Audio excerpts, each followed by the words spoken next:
இன்றைக்கி நீங்கள் பார்க்க போகிற கிளாஸ் வந்து PN ஜங்ஷன் டயோட் அப்படின்ற இந்த டயோடை பற்றி தான் பார்க்க போகிறோம். ஸோ ஃபஸ்ட்டு என்னென்னு பார்த்தீங்கன்னா PN ஜங்ஷன் டயோட்னா என்ன?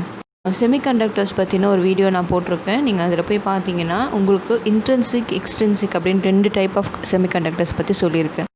செமிகண்டக்டரால் பியோர் ஃபார்மில் இருந்துச்சுன்னா, அதாவது அதோட ஒரிஜினல் ஸ்டேட்டில் இருந்துச்சுன்னா அதால் கரண்ட் கண்டக்டிவிட்டிக்கு ஹெல்ப் பண்ண முடியாது. அதனால் என்ன செய்வோன்னா, சில இம்ப்யூரிட்டிஸை அதில் ஆட் பண்ணுவோம். இருக்கிற ஆட்டம்லேயே வேறு ஒரு ஆட்டமை அதை கூட சேர்ப்போம். அப்போ சேர்க்கும் பொழுது என்ன ஆகும்னா, அது வந்து இம்ப்யூர் ஆகிடும். அதனால் அது என்ன செய்வோம், எக்ஸ்ட்ரின்சிக் செமிகண்டக்டர் அப்படின்னு சொல்கிறாங்க. அந்த இம்ப்யூர் ஆட்டம் ஆட் பண்ண உடனேயே அந்த செமிகண்டக்டரால் கரண்ட் கண்டக்ட் பண்ண முடியும். ஸோ அதனால் அது என்ன டிவைஸில் வேணாலும் அதை நீங்கள் ஒர்க் பண்ண வைக்க முடியும். ஸோ அதில் 2 டைப் இருக்குது. ஒன்று P டைப், இன்னொரு N டைப். அதாவது உங்களுக்கு நிறைய பாசிட்டிவ் அயான்ஸ் இருக்கிற மாதிரி ஒரு செமிகண்டக்டரை நீங்கள் டிசைன் பண்ணிங்கன்னா அது வந்து P டைப்பு. நிறைய நெகட்டிவ் அயான்ஸ் இருக்கிற மாதிரி நீங்கள் ஒரு செமிகண்டக்டர் டிசைட் பண்ணிங்கன்னா அது வந்து N டைப் செமிகண்டக்டர். இப்போது P டைப் வேணும் அப்படின்னு சொல்லும் போது நீங்கள் என்ன செய்யணுன்னா, பியோர் ஃபார்மாக இருக்கிற செமிகண்டக்டர், அதாவது இன்ட்ரின்சிக் செமிகண்டக்டரில் நீங்கள் போரான், கேலியம் இது 2த்தில் ஏதாவது ஒன்று நீங்கள் ஆட் பண்ணலாம். N டைப் உங்களுக்கு வேணும்னு சொன்னால் நீங்கள் என்ன செய்யணுன்னா, ஆர்சனிக் அல்லது ஃபாஸ்பரஸ் இதில் ஏதாவது ஒன்று நீங்கள் ஆட் பண்ணிங்கன்னா உங்களுடைய இன்ட்ரின்சிக் செமிகண்டக்டர் இப்போ வந்து உங்களுக்கு N டைப் செமிகண்டக்டர், அதாவது எக்ஸ்ட்ரின்சிக் செமிகண்டக்டராக மாறிடும். இதுதான் அதோடைய ஃபார்மேஷன். இப்போது P டைப் N டைப்பையும் சேர்க்கும் பொழுது, ஒரு P டைப் செமிகண்டக்டரையும் ஒரு N டைப் செமிகண்டக்டரையும் ஜாயின் பண்ணி வச்சிங்கன்னா அது பேர் PN ஜங்ஷன் டயோட் ஆகிடும். ஸோ ஏன் டயோட் ஆகுது, அதோட ஃபங்க்ஷன் என்ன அப்படின்றத தான் நம்ம இதுக்கப்புறம் பார்க்க போகிறோம். ஃபஸ்ட்டு பார்த்தீங்கன்னா, இந்த P டைப்பில் நிறைய பாசிட்டிவ் அயான்ஸ் இருக்கும். ஸோ அதனால தான் Pன்னு சொல்கிறோம் இல்லையா. அந்த பாசிட்டிவ் அயான்ஸை நம்ம என்ன சொல்லுவோம்னா ஹோல்ஸ்ன்னு சொல்லுவோம். எப்போவுமே செமிகண்டக்டர்ஸ் பற்றி பேசும்போது ஹோல்ஸ் அப்படின்னு தான் மென்ஷன் பண்ணுவோம். அது N டைப் செமிகண்டக்டரில் நிறைய நெகட்டிவ் அயான்ஸ் இருக்கும். அதை எப்போவுமே என்னென்னு மென்ஷன் பண்ணுவோன்னா நம்ம எலக்ட்ரான்ஸ்ன்னு மென்ஷன் பண்ணுவோம். சரிங்களா. நெகட்டிவ் அயான்ஸ்லாம் எப்போவுமே எலக்ட்ரான்ஸ், பாசிட்டிவ் அயான்ஸை நம்ம ஹோல்ஸ்ன்னு செமிகண்டக்டர்ஸில் மென்ஷன் பண்ணுறோம். இப்போது ஒரு மேக்னெட் எடுத்துக்கோங்க. அந்த மேக்னெட்டோட நார்த் போல் இன்னொரு மேக்னெட்டோட சவுத் போல் கிட்ட கொண்டு வரும்பொழுது என்ன ஆகும், ரெண்டும் அட்ராக்ட் ஆகி ஒட்டிக்கும் இல்லையா. இதே மாதிரி தான் P டைப் செமிகண்டக்டரையோ N டைப் செமிகண்டக்டரையும் கிட்ட கொண்டு வந்தோடனே அது என்ன ஆகும்னா, இதில் இருக்கிற எலக்ட்ரான்ஸ், அதாவது N டைப்பில் இருக்கிற எக்ஸ்ட்ரா எலக்ட்ரான்ஸ் P டைப்பில் இருக்கிற எக்ஸ்ட்ரா ஹோல்ஸில் போய் சேர்ந்துடும். இங்கே இருக்கிற எலக்ட்ரான்ஸ் அங்கே இருக்கிற ஹோல்ஸில் போய் ஜாயின் ஆகிடும். ஸோ அப்படி நடந்த உடனே என்ன ஆகும், ஒரு கரண்ட் ஃப்ளோ இருக்கும். இப்போ நீங்கள் பார்த்தீங்கன்னா ஒரு எலக்ட்ரானோட ஃப்ளோ தான் கரண்ட் ஃப்ளோ. எலக்ட்ரான் எப்படி மூவ் ஆகுதோ அதை தான் வந்து நம்ம கரண்ட்டுன்னு சொல்கிறோம் இல்லையா. ஸோ அதனால் இப்போ இங்கே எலக்ட்ரான் மூவ்மெண்ட் நடக்குது. அதனால் இந்த இடத்துல நமக்கு ஒரு கரண்ட் கிடைக்கும். அது பேர் என்ன கரண்ட்னா டிஃப்யூஷன் கரண்ட். இதே மாதிரி நடந்துகிட்டே இருந்துச்சுன்னா ஒரு குறிப்பிட்ட டைமில் என்ன ஆகிடும்னு சொன்னால், 2 பக்கமுமே வந்து ஸ்டாப் ஆகிடும், மூமெண்ட் ஸ்டாப் ஆகிட்டு எந்த ஒரு டிஃப்யூஷனுமே நடக்காத மாதிரி ஆகிடும். சரியா. இப்போ அதை தான் நம்ம என்ன செய்கிறோம், அதை தான் என்னன்னு சொல்லுவோன்னா டெப்ளீஷன் ரீஜன் சொல்லுவோம். அங்கே என்ன ஆகும், ஒரு எலக்ட்ரிக் ஃபீல்டு வந்து உருவாகி இருக்கும். அந்த இடத்துல ஒரு எலக்ட்ரிக் ஃபீல்டு இருக்கும். இப்போ இந்த ரீஜனை டெப்ளீஷன் ரீஜன் சொல்லுவோம். ஏன்னா அங்கே ஃப்ரீ கேரியர்ஸே இருக்காது. ஃப்ரீயாக ஒரு எலக்ட்ரான் மூவே ஆக முடியாது. அந்த இடத்துல எல்லாமே ஏற்கனவே ஆக்குப்பை இருக்கும். இந்த இடத்துல ஏற்கனவே ஒரு ஹோல்ஸ் ஃபார்ம் ஆகிருக்கு. ஸோ அதனால் இந்த ஏரியாவை டெப்ளீஷன் ரீஜன் சொல்லுவோம். இது ஒரு குறிப்பிட்ட அளவு வரைக்கும் டிப்ளீட் ஆகிருக்கும். இன்னும் அந்த பக்கம் இருக்கிற எலக்ட்ரான்ஸும் இந்த பக்கம் இருக்கிற அயான்ஸும் அப்படியே இருக்கும். ஸோ அது வந்து நார்மலாக, அதால் இந்த பக்கமும் அந்த பக்கமும் மூவ் பண்ண முடியாது. இப்போது அடுத்து நம்ம பார்க்க போகிறது பேரியர் பொட்டென்ஷியல்னால் என்ன. அதாவது இந்த எலக்ட்ரிக் ஃபீல்டு ஃபார்ம் ஆகுதுன்னு சொன்னேன் இல்லையா இந்த டிப்ளீஷன் ரீஜனில். ஸோ அதில் நம்ம கண்டுபிடிக்கிற வோல்டேஜ் தான் நம்ம பேரியர் வோல்டேஜ்னு சொல்கிறோம். அதை VBன்ட்டு மென்ஷன் பண்ணுவோம். அடுத்து நம்ம பார்க்க போகிறது வந்து ட்ரிஃப்ட் கரண்ட். ட்ரிஃப்ட் கரண்ட்னா என்னென்னா, இப்போ டிஃப்யூஷன் நடந்தது இல்லையா, இங்கேருந்து எலக்ட்ரான்ஸ் போச்சு, அங்கேருந்து ஹோல்ஸ் வந்து ஆக்குபை பண்ணுச்சு எலக்ட்ரான்ஸு. ஸோ இந்த சைடு நிறைய ஹோல்ஸ் இப்போ ஜாஸ்தியாக இருக்கும். N டைப்பில் நிறைய ஹோல்ஸ் இருக்கும், P டைப்பில் நிறைய எலக்ட்ரான்ஸ் இருக்கும். ஸோ இப்போ நம்ம ஒரு பேட்டரியை வச்சு இந்த டிவைஸில் கனெக்ட் பண்ணிட்டோன்னா, இந்த செமிகண்டக்டரோட கனெக்ட் பண்ணிட்டோன்னா அப்போ என்ன ஆகும், இந்த எலக்ட்ரான்ஸும் இந்த ஹோல்ஸும் திரும்பவும் அட்ராக்ட் ஆகும். ஸோ அப்போ என்ன ஆகும்னா, எலக்ட்ரானோட மூவ்மெண்ட் இருக்கிறதுனால கரண்ட் ஒன்று ஃபார்ம் ஆகும். அதுதான் ட்ரிஃப்ட் கரண்ட்டு. ஸோ நம்ம 2 வோல்டேஜ் பார்க்க போகிறோம். பயாஸ் வோல்டேஜ், அடுத்து வந்து பேரியர் பொட்டென்ஷியல். இது ரெண்டுத்துக்கும் உள்ள டிஃப்ரென்ஸ் என்னென்னு ஃபஸ்ட்டு பார்க்கலாம். இப்போ டிப்ளேஷன் லேயர் நீங்கள் பார்த்துருப்பீங்க இல்லையா? ஸோ இந்த டெப்ளேஷன் லேயரில் என்ன இம்மொபைல் அயான்ஸ் இருக்கும். இதில் எந்த ஒரு எலக்ட்ரான்ஸும், இங்கே ஏற்கனவே பி டைப்பில் இருக்க எலக்ட்ரான்ஸும் இந்த பக்கம் இருக்கிற ஹோல்ஸும் என்ன செய்யும், மற்ற ஃபர்தராக அந்த சைடு இருக்கிற எந்த ஒரு அயான்ஸையும் மூவ் பண்ண விடாது. ஸோ நம்ம வந்து அதை மூவ் பண்ண வைக்கணும். அப்போ என்ன செய்யணும், வெளியே இருந்து நம்ம ஏதாவது ஒரு எலக்ட்ரிக் ஃபீல்டை கொடுக்கணும்.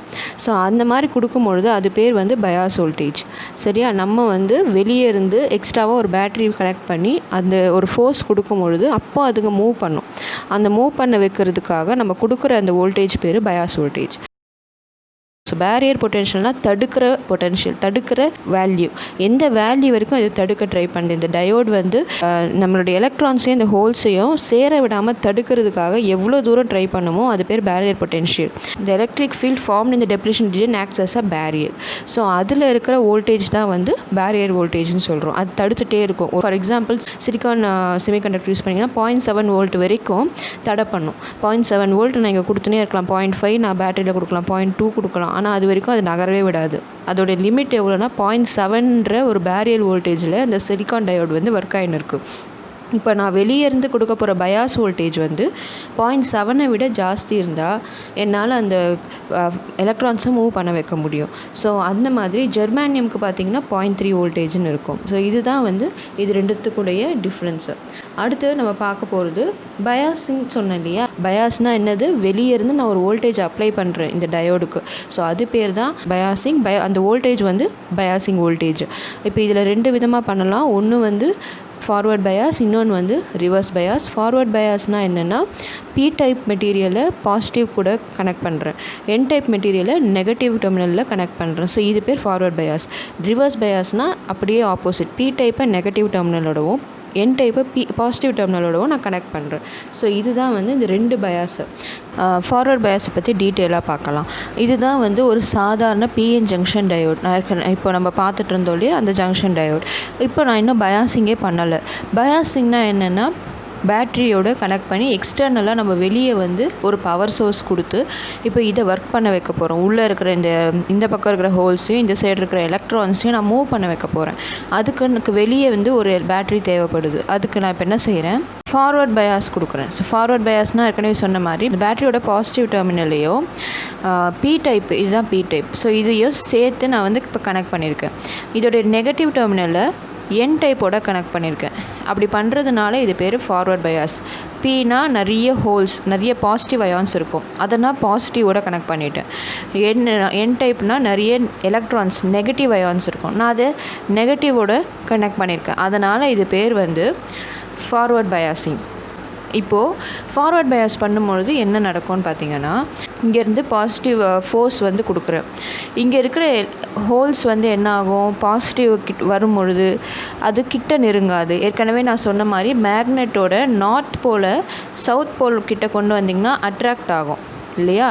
இதே நான் நார்த் போலையும் இன்னொரு மேக்னெட்டோட நார்த் போலையும் கொண்டு வந்தேன்னா ரெண்டுமே என்ன ஆகும், ரிப்பெல் ஆகும், ரெண்டுமே வந்து விலகி போகும். அதே ஒரு எக்ஸாம்பிளாக எடுத்துக்கிட்டிங்கன்னா பாசிட்டிவ் டெர்மினலில் இருக்கிற பாசிட்டிவ் அயான்ஸ் வந்து கிட்ட வர அவங்க சார்ஜை இன்க்ரீஸ் பண்ண என்ன ஆகும், இந்த ஹோல்ஸ் வந்து கொஞ்சம் கொஞ்சமாக உள்ளே நகரும்.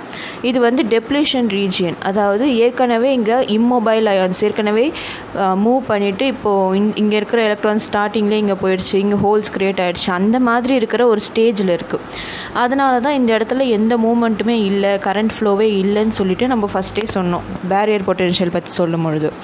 இப்போ நான் அந்த பேரியர் பொட்டென்ஷியலை தாண்டி நான் கொடுத்துட்டே இருக்கிறேன். இப்போ வந்து 0.1 கொடுக்குறேன், அப்போயும் எனக்கு வந்து ஒர்க் ஆகாது. 0.2, 0.3 அந்த மாதிரி. இப்போ நான் சிலிக்கான் செமிகண்டக்டர் எடுத்திருக்கேன் அப்படின்னு சொன்னால் 0.7 வரைக்கும் எனக்கு வந்து நான் எவ்வளோ தான் பேட்டரி இன்க்ரீஸ் பண்ணாலும் எனக்கு அந்த அளவுக்கு ஒன்றும் இங்கே எலக்ட்ரான் ஃப்ளோ ஜாஸ்தி இருக்காது. 0.7 வந்து நான் கொண்டு வந்துட்டேன் பேட்டரியில் அப்படின்னு சொன்னால் அப்போது இந்த இடத்துல இருக்கிற ஹோல்ஸால் இங்கே இருக்க முடியாமல் உள்ளே மூவ் பண்ணி போயிட்டே இருக்கும். எங்கே மூவ் பண்ணோம், இந்த பி டைப்பையும் தாண்டி என் டைப்புக்குள்ளே மூவ் பண்ண ஆரம்பிக்கும். சரிங்களா? இன்னும் ஒரு தடவை சொல்லிடுறேன், புரிஞ்சவங்க நீங்கள் ஸ்கிப் பண்ணிக்கலாம். இப்போ வந்து பாருங்கள், பாசிட்டிவ் அயான்ஸ் நான் இந்த பாசிட்டிவ் டெர்மினலில் கனெக்ட் பண்ண உடனே நான் பவர் ஆன் பண்ணுறேன், ஸ்விட்ச் ஆன் பண்ணுறேன். பேட்டரி ஆன் பண்ண உடனே இப்போ என்ன ஆகும், பாசிட்டிவ் அயான்ஸ் வந்து இங்கே ஏற்கனவே இங்கே இருக்குது. அப்போது பாசிட்டிவும் ரிப்பல் ஆகும், ஒன்று சேராது. அப்போ இந்த ஹோல்ஸ் என்ன செய்யும், இந்த சார்ஜிங் வர வர அந்த பக்கம் விலகி ஓடும். ஸோ அந்த மாதிரி ஓடும்போது ஒரு குறிப்பிட்ட அமௌண்ட்டு நான் இங்கே சார்ஜிங் இங்கே பேட்டரி இன்க்ரீஸ் பண்ணிகிட்டே இருக்கிறேன் அப்படின்னு சொன்னால் அந்த ஒரு குறிப்பிட்ட ஸ்டேஜில் இந்த டெப்ளீஷன் ரீஜனையும் தாண்டி அந்த சைடு அந்த ஹோல்ஸ் வந்து இங்கே இருக்கிற ஹோல்ஸ் வந்து போக ஆரம்பிச்சிடும். ஸோ அந்த குறிப்பிட்ட ரேஞ்ச் என்ன, எப்போ அது வந்து இந்த மாதிரி கிராஸ் ஆகி போகும் அப்படின்றது தான் நான் ஃபஸ்ட்டே சொன்ன பேரியர் பொட்டென்ஷியல்ஸ். 0.7 வந்து சிலிக்கானுக்கு, 0.3 வந்து ஜெர்மானியம்க்குன்னு சொல்லி ஃபஸ்ட்டே சொல்லியிருந்தேன். ஸோ அதை தாண்டிடுச்சுன்னா, உங்களுடைய எக்ஸ்டர்னல் வோல்டேஜ் தாண்டிடுச்சுன்னா அப்போது உங்களுக்கு இந்த எலக்ட்ரான்ஸ் ஃப்ளோ வந்து ஈஸியாக நடக்கும்.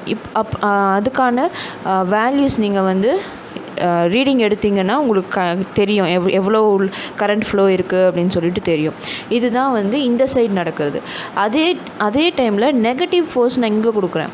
அப்போ என்ன ஆகும், நெகட்டிவ் அயான்ஸ் வந்து இந்த இடத்துல என் டைப்பில் இருக்குது. அப்போ அதுவும் என்ன செய்யும், இந்த பக்கம் இது வர இந்த அயான்ஸ் வந்து அட்ராக்ட் ஆகாமல் என்ன செய்யும், ஆப்போசிட் டைரெக்ஷனில் மூவ் பண்ணி உள்ளே போக ட்ரை பண்ணும். டெப்ளீஷன் ரீஜனையும் தாண்டி அந்த பக்கம் போயிடும். அப்படி போகும்போது என்ன ஆகுது, எலக்ட்ரானோட ஃப்ளோ, எலக்ட்ரான் வந்து மூமெண்ட் இருக்குது. எலக்ட்ரான் மூமெண்ட்டு தான் நமக்கு கரண்ட்டை கொடுக்கும். ஸோ அதனால் இந்த செமிகண்டக்டரை நம்ம என்ன செஞ்சிட்டோம், ஒர்க் பண்ண வச்சிட்டோம். ஸோ ஃபார்வர்ட் பயாஸ் கொடுக்கறதுனால நமக்கு ஒரு எலக்ட்ரான் ஃப்ளோ கிடைக்கும். அப்போ என்ன ஆகுது, கரண்ட் ஃப்ளோ நமக்கு கிடைக்குது. இதுதான் ஃபார்வர்ட் பயாஸ். அடுத்து ரிவர்ஸ் பயாஸ் பார்த்திங்கன்னா, ரிவர்ஸ் அப்படின்றாலே உங்களுக்கு தெரியுது. ரிவர்ஸ்னால் திருப்பி தலைக்கீழா அந்த மாதிரி சொல்கிறது. அது என்ன, பி டைப்பு கூட நான் ஃபஸ்ட்டு என்ன செஞ்சுருந்தேன், பாசிட்டிவ் டெர்மினலில் கனெக்ட் பண்ணியிருந்தேன் பேட்ரி. இது இப்போ என்ன செய்ய போகிறேன், நெகட்டிவ் டெர்மினலில் கனெக்ட் பண்ணுறேன். சரிங்களா? அதே சமயம் என் டைப் மெட்டீரியல் கூட நான் பாசிட்டிவ் டெர்மினலில் கனெக்ட் பண்ணுறேன். அப்படியே உல்ட்டாவாக கனெக்ட் பண்ணியிருக்கேன். இப்போது நம்மளுடைய உள்ளே நடக்கிற சேஞ்சஸ்லாம் நம்ம பார்க்கலாம். ஃபஸ்ட்டு என்ன செய்ய போகிறோம், நான் இப்போ நெகட்டிவ் டெர்மினல் கனெக்ட் பண்ணியிருக்கேன் இல்லையா, இப்போ நான் இங்கே வந்து 0.1 வோல்ட் நான் வைக்கிறேன். இப்போ கொஞ்சம் பேட்ரி வந்து ஆன் ஆகிருக்கு, கொஞ்சம் பவர் வந்து இங்கேருந்து போகும். அப்போ இது வந்து நெகட்டிவ் சைடு, நெகட்டிவ் அயான்ஸ் போகும். அப்போ இங்கே ஹோல்ஸ் இருக்குது, ஹோல்ஸும் நெகட்டிவ் அயான்ஸும் அட்ராக்ட் ஆகும். ஸோ அப்போ என்ன ஆகும், இந்த பக்கம் இருக்கிற ஹோல்ஸ் எல்லாம் இன்னும் விலகி இந்த டெப்ளீஷன் ரீஜன் தான் நமக்கு விஷயமே. இப்போ இந்த டெப்ளீஷன் ரீஜனை தாண்டி இந்த பக்கம் வந்துனே இருக்கும். அதே சமயம் பாசிட்டிவ் டெர்மினலில் வந்து நான் என் டைப் கூட கனெக்ட் பண்ணியிருக்கேன். ஸோ அப்போ என்ன ஆகும், இந்த சைடு வந்து எனக்கு எலக்ட்ரான்ஸ் வந்து இந்த பாசிட்டிவ் டெர்மினலில் இருக்கிற அயான்ஸோட அட்ராக்ட் ஆகும். ஸோ இப்படி நடக்கும்போது என்ன ஆகுது, வெளியே மூவ் ஆகுது. இங்கேயும் கரண்ட் ஃப்ளோ தான் நடக்குது, ஆனால் எல்லாமே வந்து என்ன ஆகுது, வெளியே மூவ் ஆகிட்டுருக்குது. ஸோ அப்போ என்ன ஆகும், ஒரு குறிப்பிட்ட டைமில் இந்த டெப்ளீஷன் ரீஜன் வந்து பெருசாகிடும். இப்போ நான் ஏற்கனவே இருந்த டெப்ளீஷன் ரீஜன் இவ்வளோ தான். இப்போ எலக்ட்ரான்ஸும் ஹோல்ஸும் வெளியே போயிட்டே இருக்குது. உள்ளே அட்ராக்ட் ஆனால் தான் இந்த டெப்ளீஷன் ரீஜன் வந்து குறையும். அதுதான் ஃபார்வர்ட் பயாஸில் நடந்தது. ஆனால் இப்போ ரிவர்ஸ் பயாஸில் என்ன ஆகும், இந்த எலக்ட்ரான்ஸும் ஹோல்ஸும் வெளியே வர ஆரம்பிக்கும். அப்போ இந்த டெப்ளீஷன் விட்த் என்ன ஆகும்னா இன்க்ரீஸ் ஆகிட்டே இருக்கும். ஸோ அதனால் என்ன அப்படின்னு கேட்டிங்கன்னா, கொஞ்சோண்டு கரண்ட் இருக்கும், கொஞ்சமாக இதில் கரண்ட் ஃப்ளோ இருக்கும். ஸோ அந்த கரண்ட் ஃப்ளோவை ரிவர்ஸ் சேச்சுரேஷன் கரண்ட்டுன்னு சொல்லுவோம். ரிவர்ஸ் சேச்சுரேஷன் கரண்ட்னா என்னென்னு பார்த்தீங்கன்னா, இந்த டெப்ளீஷன் வித் வந்து இப்போ ஜாஸ்தி ஆகிடுச்சு. இப்போ என்கிட்ட மெஜாரிட்டியாக எந்த ஒரு கேரியரும் இல்லை. மெஜாரிட்டினா பி டைப்பில் மெஜாரிட்டி கேரியர்ஸ் வந்து ஹோல்ஸு, என் டைப்பில் மெஜாரிட்டி கேரியர்ஸ்ன்னு சொன்னாங்கன்னா அது எலக்ட்ரான்ஸ். ஏன்னா அதுதான் ஜாஸ்தி இருக்குது, அதனால தான் அதை மெஜாரிட்டின்னு சொல்கிறோம். இப்போ என்ன ஆயிடுச்சு, இந்த பக்கம் ஹோல்ஸ் குறைய ஆரம்பிச்சிடுச்சு, இந்த பக்கம் எலக்ட்ரான்ஸ் குறைய ஆரம்பிச்சிடுச்சு. ஸோ அப்போ என்ன அர்த்தம், நமக்கு மெஜாரிட்டி கேரியர்ஸ் இல்லைன்னு அர்த்தம். ஸோ அந்த மாதிரி சமயத்தில் இங்கே ஏற்கனவே குட்டி எலக்ட்ரான்ஸ் இருக்கும், இங்கே குட்டி ஹோல்ஸ் இருக்கும், கொஞ்சமாக ஹோல்ஸ் இருக்கும். ஸோ அது என்ன செய்யும், அது இந்த நெகட்டிவ் போல்லேருந்து ரிப்பல் ஆக பார்க்கும். இந்த நெகட்டிவ் பொலாரிட்டியிலேருந்து இந்த எலக்ட்ரான்ஸ், இந்த கொஞ்சமாக இருக்கிற எலக்ட்ரான்ஸ் வந்து விலகி போகும் இல்லையா. இதுவும் சேம் டைப்பாக இருக்கிறதுனால எலக்ட்ரான்ஸ் வந்து இந்த நெகட்டிவ் டெர்மினல்லேருந்து வர அயான்ஸை விட்டு விலகி போகும். இங்கே இருக்கிற ஹோல்ஸ் வந்து பாசிட்டிவ் டெர்மினல்லேருந்து வர இந்த ஃபோர்ஸ்னால அது இந்த பக்கம் விலகும். ஸோ அந்த மாதிரி இருக்கிற மூமெண்ட்னால நமக்கு ஒரு கரண்ட் கிடைக்கும். அதுதான் ரிவர்ஸ் சேச்சுரேஷன் கரண்ட்டு. சரிங்களா, ரிவர்ஸ் சேச்சுரேஷன் கரண்ட்டுன்னு சொல்லுவாங்க. ஸோ இதுதான் reverse bias and forward bias ஒரு பிஎன் ஜங்ஷன் டயோடில் இது ரெண்டுத்தை பற்றி தான் நம்ம பயாஸ் இந்த மாதிரி ரெண்டு விதமாக தான் நம்மளால் பயாஸிங் பண்ண முடியும். சரிங்களா? இப்போ நம்ம வந்து இந்த ரிவர்ஸ் பயாஸ் ஃபார்வர்ட் பயாஸை எப்படி அவுட்புட் கண்டுபிடிக்கிறோம், எப்படி வந்து சிமுலேட் ஆகுதுன்னு பாருங்கள். இதுதான் வந்து பிஎன் ஜங்ஷன் டயோடோட ஒரிஜினலாக இப்படி தான் இருக்கும், இந்த மாதிரி இருக்கும்னு சொல்லி டயக்ராமேட்டிக்காக நம்ம சொல்லியிருக்கோம். ஸோ அதே மாதிரி நம்ம யூஸ் பண்ண போகிற காம்போனண்ட் எப்படி இருக்கும்னு பார்த்தீங்கன்னா, மல்டிசிம்லேயும் சரி இல்லை பிரெட் போர்ட்லேயோ நம்ம எப்படி யூஸ் பண்ணுவோன்னா இந்த மாதிரி சிம்பிளில் தான் அந்த டயோடை நம்ம மென்ஷன் பண்ணுவோம். ஸோ அதுதான் வந்து இப்படி வரைஞ்சிருக்கிறாங்க. அடுத்து இந்த சிமுலேஷனில் பார்த்தீங்கன்னா ஒரு டயோட், ஒரு பேட்ரி, இதுதான் பயாஸ் பண்ணுறதுக்கு உதவும். ஃபார்வர்ட் பயாஸ், ரிவர்ஸ் பயாஸ் பண்ணுறதுக்கு இந்த பேட்ரியை தான் யூஸ் பண்ண போகிறோம். அப்புறம் இந்த ரெசிஸ்டார் எப்போவுமே ஒரு லோட் ரெசிஸ்டார்னு சொல்லுவாங்க, இது எப்போவுமே இருக்கணும். ஸோ அதனால் இதை நம்ம என்ன செய்கிறோம், இங்கே கனெக்ட் பண்ணுறோம். அடுத்து 2 மல்டிமீட்டர், இதில் தான் நம்ம வோல்டேஜையும் கரண்ட்டையும் மெஷர் பண்ண போகிறோம். சரிங்களா? இப்போ நம்ம சிமுலேஷன் பற்றி பார்க்கலாம். இப்போ நீங்கள் பார்க்குறது வந்து டயோட், பிஎன் ஜங்ஷன் டயோடை நான் வந்து இப்போது மல்டிசிமில் உங்களுக்கு சிமுலேட் பண்ணி காட்டுறேன். ஏன் அப்படி பண்ணுறேன்னா, உங்களுக்கு அவுட்புட்டை வந்து டிஜிட்டல் ஃபார்மேட்டில் காட்டுறதுக்காக. நீங்கள் பிரெட் போர்டில் பண்ணும்போதும் இதே சர்க்யூட்டை கனெக்ட் பண்ணி மல்டிமீட்டரை கனெக்ட் பண்ணி அவுட்புட் எடுப்பீங்க. ஸோ இதில் டயக்ராம் பார்த்து பயப்படாதீங்க. நான் வரைஞ்ச டயக்ராமில் டயோடை வரைஞ்சி பயாஸ் பண்ணேன், அதாவது பேட்டரியோட கனெக்ட் பண்ணேன். அதே தான் இங்கே பண்ணியிருக்கேன். ஒரு டயோடு வரைஞ்சி அந்த பேட்டரியோட 2 பக்கமும் கனெக்ட் பண்ணியிருக்கேன். ஆனால் ஒரு லோட் ரெசிஸ்டரை யூஸ் பண்ணியிருக்கேன். அதுக்கப்புறமா லோட் ரெசிஸ்டர்ன்றது வெறும் நமக்கு வந்து இந்த அவுட்புட் எடுக்கிறதுக்காக நம்ம யூஸ் பண்ணுற அந்த ரெசிஸ்டர் தான், வேறு எந்த ஒரு இம்பார்ட்டன்ஸும் நம்ம இங்கே கொடுக்கல. ஸோ அதுக்கப்புறம் 2 அவுட்புட் டிவைஸ், இன்புட் வந்து வோல்டேஜ், அவுட்புட்டை பார்க்குறதுக்கு நம்ம யூஸ் பண்ண போகிறது தான் இந்த மல்டிமீட்டர்ஸ். மல்டிமீட்டரில் நீங்கள் ஒரு மல்டிமீட்டரை வோல்டேஜுக்கு செட் பண்ணியிருக்கேன், இன்னொரு மல்டிமீட்டர் நான் வந்து அம்மீட்டருக்கு செட் பண்ணியிருக்கேன். ஸோ வோல்டேஜ் வந்து வோல்ட் மீட்டர்னால் வோல்டேஜ் காட்டும், அடுத்து வந்து ஏலாக்கா கரண்ட் எவ்வளோ இருக்குது அப்படின்னு காட்டும். ஸோ அதை தான் நம்ம இப்போ பார்க்க போகிறோம். இப்போ நான் என்ன செய்கிறேன், இதை சிமுலேட் பண்ணி காட்டுறேன். ஸோ இந்த வோல்ட் மீட்டரோட வேல்யூவை நான் 12 வோல்ட் இல்லை வேறு வோல்ட் வைக்கிறேன். 3.1 வோல்ட், 0.2 வோல்ட் அப்படி நான் கொஞ்சம் கொஞ்சமாக சேஞ்ச் பண்ணி கடைசியாக ஒரு 3 வோல்ட், 4 வோல்ட் அந்த மாதிரி கொஞ்சம் கிட்ட கொண்டு வந்து இந்த வோல்டேஜ் எவ்வளோ, இதில் கரண்ட் எவ்வளோன்னு பார்த்துட்டு நான் வந்து கிராஃப் வரையணும். ஓகேங்களா? கரண்ட் விஐ கேரக்டரிஸ்டிக்ஸ்ன்னு படிச்சிருப்பீங்க. ஸோ அதை நான் வரையணும். அப்படி நான் பிளாட் பண்ணும்பொழுது எனக்கு என்ன ஆகும், ஒரு கிராஃப் கிடைக்கும். சிமுலேஷனோட ரீசன் என்னென்னா, உங்களுக்கு அவுட்புட் வந்து எப்படி கிடைக்கும், நான் சொன்ன மாதிரி எப்படி ஃபார்வர்ட் பயாஸ் நடக்குது, இது பேர் ஃபார்வர்ட் பயாஸிங். நான் இங்கே ஃபார்வர்ட் பயாஸ் தான் கொடுக்குறேன். இது வந்து பாசிட்டிவ் சைடு. ஸோ நான் அதை பாசிட்டிவ் சைடோட கனெக்ட் பண்ணுறேன். நெகட்டிவ் சைடை வந்து நான் நெகட்டிவ் டெர்மினலோட கனெக்ட் பண்ணியிருக்கேன். ஸோ அதை கனெக்ட் பண்ணுறது போது நான் ஒரு மல்டிமீட்டரை யூஸ் பண்ணுறேன். இங்கே ஒரு மல்டிமீட்டர் யூஸ் பண்ணி அவுட்புட்காக நான் இது ரெண்டுத்தையும் கனெக்ட் பண்ணியிருக்கேன். சரிங்களா? வேறு ஒன்றும் இந்த டயக்ராமில் இல்லை.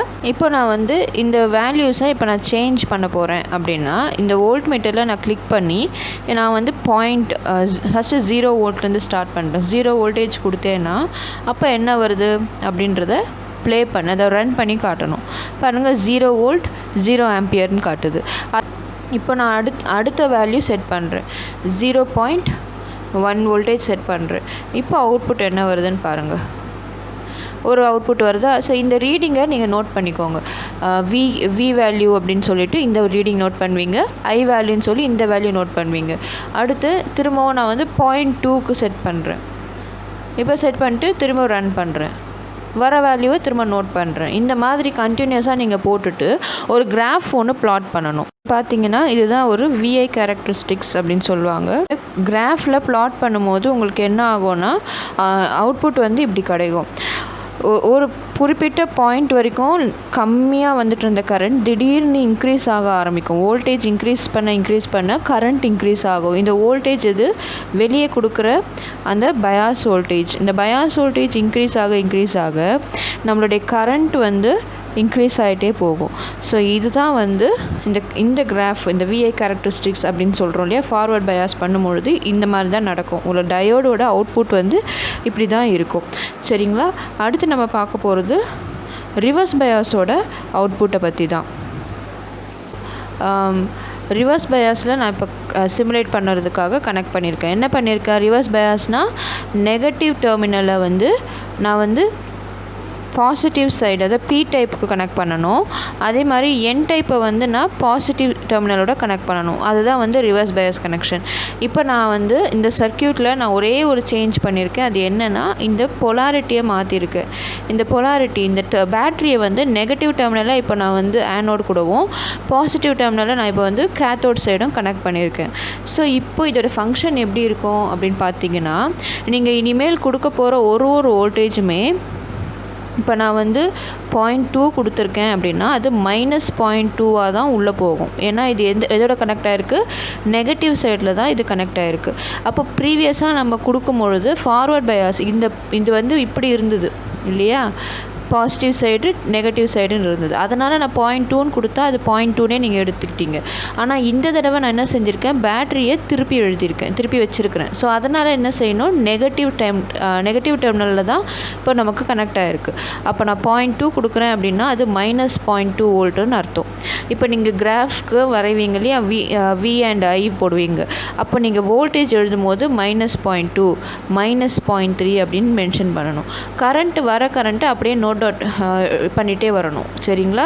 ஸோ அதுதான் அதோடைய சின்ன டிஃப்ரென்ஸ் அந்த கிராஃப்க்கும் இந்த கிராஃப்க்கும். இப்போ என்ன செய்வீங்க, இப்போ நான் வந்து இந்த கரண்ட் இப்போ இதை சேஞ்ச் பண்ணி பார்க்குறேன். பாருங்கள், நான் கனெக்ட் பண்ணியிருக்கேன். இப்போ பாருங்கள் அவுட்புட்டு மைனஸில் வருது எனக்கு இல்லையா. ஸோ இந்த மைனஸில் வர இதை நான் அப்படியே எழுதிக்கிறேன். இப்போ ப்ளாட் பண்ணிங்கன்னா உங்களுக்கு கிராஃப் எப்படி இருக்கும்னு பார்த்தீங்கன்னா இப்படி இருக்கும். ஸோ இதுதான் வந்து ரிவர்ஸ் பயாஸோட கிராஃப்.